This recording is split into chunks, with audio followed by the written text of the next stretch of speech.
हिमाचल की राजनीति में आरडीजी के बंद होने के बाद आरोप प्रत्यारोप जारी है। डॉक्टर राजीव बिंदल ने प्रेस कॉन्फ्रेंस में भारतीय जनता पार्टी का पक्ष रखते हुए कहा कि 40 महीने पहले हिमाचल प्रदेश में जो सरकार सत्ता में आई, वह हर 6 महीने अपनी नाकामियों और गलत फैसलों का ठीकरा भाजपा पर फोड़ने का प्रयास करती है। उन्होंने कहा कि सरकार के हर एक्शन में जनता को दी गई गारंटियों का दबाव साफ दिखता है, लेकिन कांग्रेस की गारंटियों के लिए पैसे का इंतजाम भाजपा नहीं करेगी।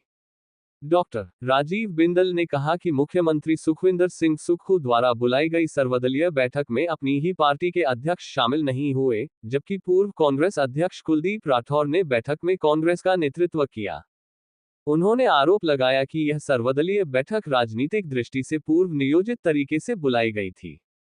बिंदल ने ये भी सवाल उठाए कि उपमुख्यमंत्री मुकेश अग्निहोत्री और लोक निर्माण मंत्री विक्रमादित्य सिंह को बैठक में क्यों नहीं बुलाया गया। उन्होंने कहा कि भाजपा को ज्ञान देने की बजाय मुख्यमंत्री को खुद कुर्सी का मोह छोड़ने की नसीहत लेनी चाहिए। बिंदल ने कहा कि पहले की तुलना में प्रदेश को 2,500 करोड़ रुपए ज्यादा टैक्स डिवोल्यूशन मिलेगा। उन्होंने बताया कि नरेंद्र मोदी सरकार के पिछले 10 साल में हिमाचल को 88,600 करोड़ रुपए मिले, जबकि कांग्रेस के कार्यकाल में हिमाचल को केवल 18,000 करोड़ रुपए मिले थे। उन्होंने कहा कि कांग्रेस के कार्यकाल में भी केंद्र से मिलने वाली आर्थिक मदद में कोई भेदभाव नहीं हुआ, इसके बावजूद प्रदेश में जानबूझकर ऐसा माहौल बनाया गया कि मानो प्रदेश की आर्थिकी ठीक नहीं है। बिंदल ने आरोप लगाया कि सुक्खू सरकार ने कई कल्याणकारी योजनाएं बंद कर दी हैं, आए दिन नई नौटंकी कर रही है और मनरेगा को लेकर पूरी सरकार धरने पर बैठ गई।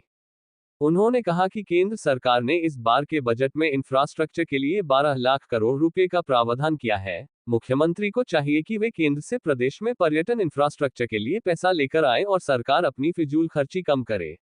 उन्होंने पंचायत चुनावों का जिक्र करते हुए कहा कि चुनाव रुकवाने के लिए प्रदेश सरकार ने पूरी ताकत झोंक दी, लेकिन अंत में जनता की जीत हुई। भाजपा पर दोषारोपण करने की बजाय सुक्खू सरकार अपनी परफॉर्मेंस बताए और प्रदेश के विकास के लिए काम करे। पंजाब दस्तक के लिए सुरेंद्र राणा की रिपोर्ट। सरकार के सिर चढ़ करके बोल रहे हैं, इनका कोई भी एक्ट है, कोई भी एक्शन है, वो उसी दबाव के अंतर्गत दिखाई देता है, क्योंकि उनका दबाव है,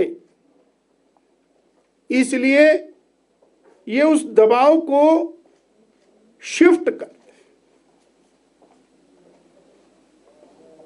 गारंटियां कांग्रेस ने दी, गारंटियों के आधार पर तुम्हारी सरकार बनी, तो उसका फाइनेंशियल प्रबंधन बीजेपी ने थोड़ी करना था।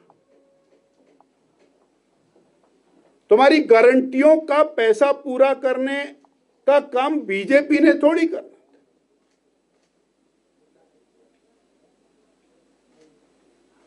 और आज इसके कारण प्रदेश की जनता त्रस्त है।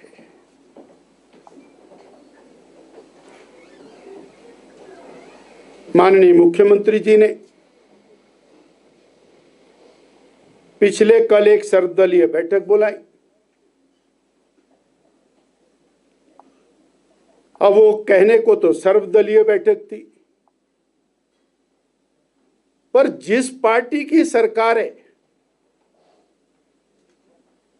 कांग्रेस पार्टी की सरकार है, उसी का प्रदेश अध्यक्ष अपने मुख्यमंत्री द्वारा बुलाई गई बैठक में शामिल नहीं हुआ। अब ये सवाल खड़ा होता है, उनको बुलाया गया, नहीं बुलाया गया, या वो आए, क्यों नहीं आए।